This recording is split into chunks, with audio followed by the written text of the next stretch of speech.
नमस्कार, स्वागत है आपका द फोर्थ स्टेट यूट्यूब मंच पर। मेरा नाम है रविंद्र सिंह शोरान। बीजेपी ने एक सूची जारी की है जिसमें हरियाणा के भी राज्यसभा प्रत्याशी की घोषणा कर दी गई है और 2 जो सांसद थे जो रिटायर होने वाले हैं, किरण चौधरी और रामचंद्र जांगड़ा को बाय-बाय कर दिया गया है।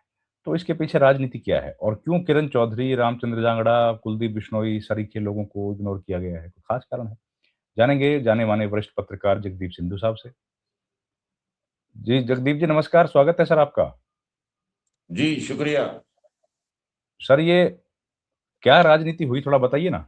ये कुलदीप बिश्नोई को तो कुछ सम्मान दिया नहीं, हल्के में ले लिया क्या?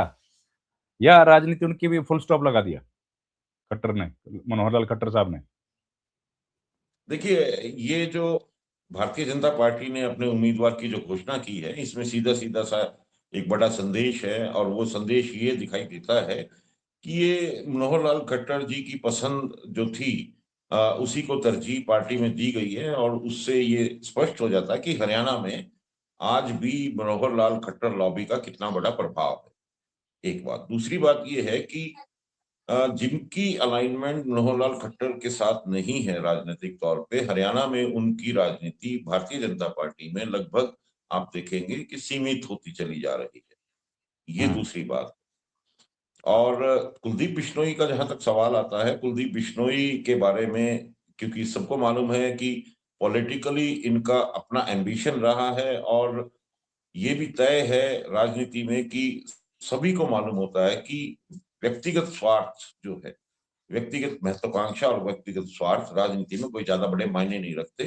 हाँ, उनके लिए एक राजनीतिक को तात्कालिक लाभ जरूर मिल सकते हैं, लेकिन वो लंबी राजनीति और स्थायी राजनीति में बड़ी तकलीफ उसमें होती है और उसका ये उदाहरण कुलदीप बिश्नोई है। अब आप देखेंगे कि कुलदीप बिश्नोई ने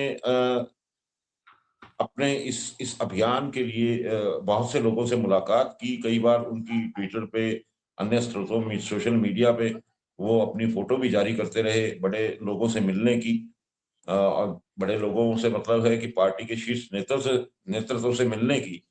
लेकिन कुल मिला के वो केवल एक फ़ोटो अपॉर्च्युनिटी तक ही रह गई बात और उससे आगे ये बात बढ़ी नहीं।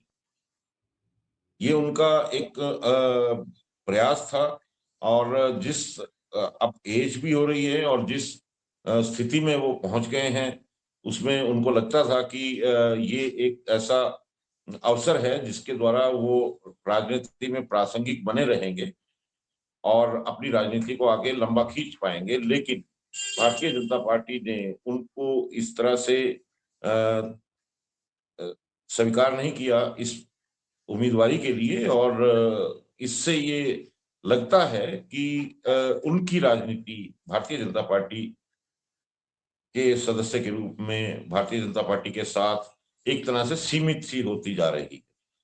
और जी। अब अब के उनके बेटे वैभव भी चुनाव हार गए थे। अब वो आगे कौन से चुनाव लड़ते हैं, कैसे चुनाव लड़ते हैं, ये आगे तय होगा लेकिन अभी समय है उसमें और राजनीतिक तौर पे वो कितना आगे सक्रिय रह पाएँगे, ये भी अभी तय होगा, है ना? तो ये तो तो ये मुख्यमंत्री जो जगदीप जी ये तो मुख्यमंत्री बनना चाह रहे थे जब कांग्रेस में थे। किरण चौधरी भी मुख्यमंत्री बनना चाह रही थीं। तो अब लेकिन लोकसभा की टिकट, राज्यसभा की टिकट, विधायकी की टिकट के लिए भी संघर्ष हो रहा है क्या? हाँ, ये देखिए राजनीतिक परिस्थितियों में एक वक़्त ऐसा होता है या उस उम्र में ऐसा ज़रूर लगने लगता है कि वो महत्वाकांक्षा इतनी प्रबल हो जाती है कि उनको लगने लगता है कि वो ही इस आगे पद के दावेदार हो सकते हैं या वो अपनी महत्वाकांक्षा के उस जाल में रहते हैं। समय के साथ-साथ जैसे-जैसे परिस्थितियाँ बदलती हैं राजनीति में तब वो उसका परिणाम जब सामने आते हैं तो स्थितियाँ ऐसी होने लगती हैं कि जहाँ फिर एक राज्यसभा के लिए भी आपको देखना पड़ता है। और जहाँ तक बात आती है हरियाणा के कुलदीप बिश्नोई की, तो आपको मैं याद दिला दूँ एक ऐसा किस्सा, एक ऐसी घटना जिसमें जब 2009 के चुनाव थे और कुलदीप बिश्नोई उस वक़्त में अपने आप को हरियाणा के मुख्यमंत्री के रूप में देख रहे थे और भजन लाल ने जो अन्य पार्टी एक नई पार्टी बना ली थी। हरियाणा जनहित कांग्रेस। जी, तो बिल्कुल। एक समय ऐसा भी आया कि इनके पिताजी और पूर्व मुख्यमंत्री भजन लाल, जिनको कभी बीबीसी ने कहा था कि भारतीय राजनीति के चाणक्य हैं, उनको भी अपने बेटे के भविष्य के लिए मायावती के पांव तक छूने पड़े। एक मंच पे वो उनके पांव छूने लगे। तो ये घटना भी एक ऐसी घटना हुई राजनीति की, जिसमें उस वक्त में थोड़ा-सा माना गया कि ये जो स्टेचर भजन लाल का रहा, बहुत बड़ा। वो एक बहुत बड़ा स्टेचर रहा और उनका सम्मान भी राजनीति में उस प्रकार रहा। लेकिन एक महत्वाकांक्षा के चलते राजनीति में कैसे-कैसे ऐसे कदम उठाने पड़ते हैं। बिल्कुल। तो अब क्या कुलदीप बिश्नोई के लिए और किरण चौधरी के लिए संघर्ष सीमित हो गया, बढ़ गया है, ताकत कम हो गई है या इस देखिए छोटा-मोटे समय का दौर है, बद बदल जाएगा? रविंद्र जी, राजनीति में जब आपके पास पद रहता है, आप किसी संवैधानिक पद पे हैं, जिसमें अगर आप लोकसभा के सदस्य हैं, राज्यसभा के सदस्य हैं, मंत्री हैं, केंद्रीय मंत्री हैं, है ना? और तब आपकी राजनीति की चमक अलग होती है और जब आप पार्टी के एक सदस्य के रूप में रह जाते हैं, तब आपकी राजनीति की चमक अलग होती है। दूसरी बात ये है कि जनाधार कितना मजबूत है और जन नेता के रूप में आप कितने लोकप्रिय हैं, वो एक अलग बात है।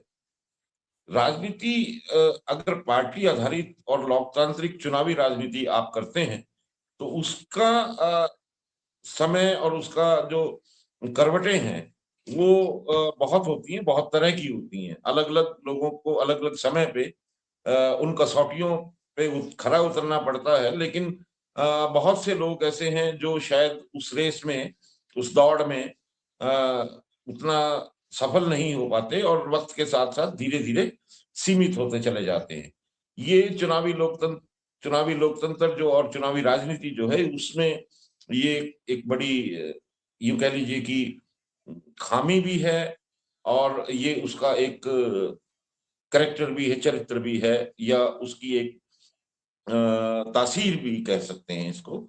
लेकिन जी, हाँ, ये ज़रूर है कि कुलदीप बिश्नोई मुझे लगता है कि अपने प्रयास करते रहेंगे और राजनीति में कोई भी व्यक्ति ऐसा नहीं कहा जा सकता कि वो बिल्कुल ही ओझल हो गया है। राजनीति में कभी भी कोई भी व्यक्ति कभी भी चमक सकता है जी, बिल्कुल। और तो प्रसिद्धि कभी भी कैसी भी बन सकती है। बदल सकते हैं। वो जगदीप जी, आखिरी संभावनाएँ सवाल। हमेशा राजनीति में बनी रहती हैं। बने रहते हैं। जी, आखिरी सवाल जगदीप जी, संदेश क्या है? संजय भाटिया को प्रत्याशी बनाया है, क्या संदेश इसके पीछे आप देख रहे हैं? बीजेपी का, खट्टर साहब का क्या संदेश? देखिए, रविंद्र जी, इसमें 2 चीज़ें बड़ी स्पष्ट दिखाई देती हैं। इसमें स्पष्ट दिखाई देता है कि भारतीय जनता पार्टी ने जिस तरह से हरियाणा में सेंध लगा के और सत्ता प्राप्त की थी, वो एक तरह से जातिगत समीकरणों के आधार पे की थी। और वो जातिगत समीकरण या वर्ग के समीकरण थे। और उन वर्गों के समीकरण में भारतीय जनता पार्टी ने अपना जो मुख्य वर्ग है, उनका जो समर्थक वर्ग हमेशा से रहा है, जिसमें व्यापारी वर्ग है और जिसमें ये पंजाबी वर्ग जो है, ये मुख्य तौर पे उनका समर्थक रहा है। तो उन्होंने अपने उस वर्ग को साधने की और उसको स्थायी बनाए रखने की ये संदेश दिया है और दूसरी बात ये है कि ये सीधा-सीधा संदेश है कि मनोहर लाल खट्टर जो हैं, वो अभी भी हरियाणा की राजनीति के निर्णय करते हैं। और तीसरा इसमें ये है कि जो संजय भाटिया हैं, आप देखिए कि 2019 में चुनाव जीते थे, 2024 में जब नायब सिंह सैनी को हरियाणा का मुख्यमंत्री बना दिया गया तो अ, ये जो अ, करनाल की कॉन्स्टिट्यूएंसी है, वहाँ से फिर मनोहर लाल खट्टर ने चुनाव लड़ा, जहाँ से पहले संजय भाटिया सांसद थे। तो नेचुरल है कि उनको उस तरह से एक रिवार्ड तो ज़रूर दिया गया है और ये भी माना जा सकता है कि जो वर्गीय समीकरण है, पंजाब के इलेक्शंस को देखते हुए और एक संदेश देने की कोशिश ये भी की गई है पार्टी की तरफ से, क्योंकि पंजाब में आप देखेंगे कि जो हिंदू वर्ग है वहाँ, वो ज़्यादातर पंजाबी, खत्री अरोड़ा वर्ग जो है वो भारतीय जनता पार्टी के पक्ष में या आम आदमी पार्टी के पक्ष में ज्यादा रहता रहा है और परिवर्तन हुआ है। ये कांग्रेस से हट के इनमें आए हैं, इनका राइट। समर्थन ज्यादा करते हैं। तो वो पंजाब हो को सकता भी। है कि ये राजनीतिक विवशताएं जो होती हैं, समीकरण साधने की, वर्ग साधने की, ये उसी का एक परिणाम सामने हो। Right. Thank you very much Jagdeep ji, बहुत इंपॉर्टेंट इन्फॉर्मेशन आपने दी। बहुत-बहुत धन्यवाद आपका। Thank ji, you very much. शुक्रिया।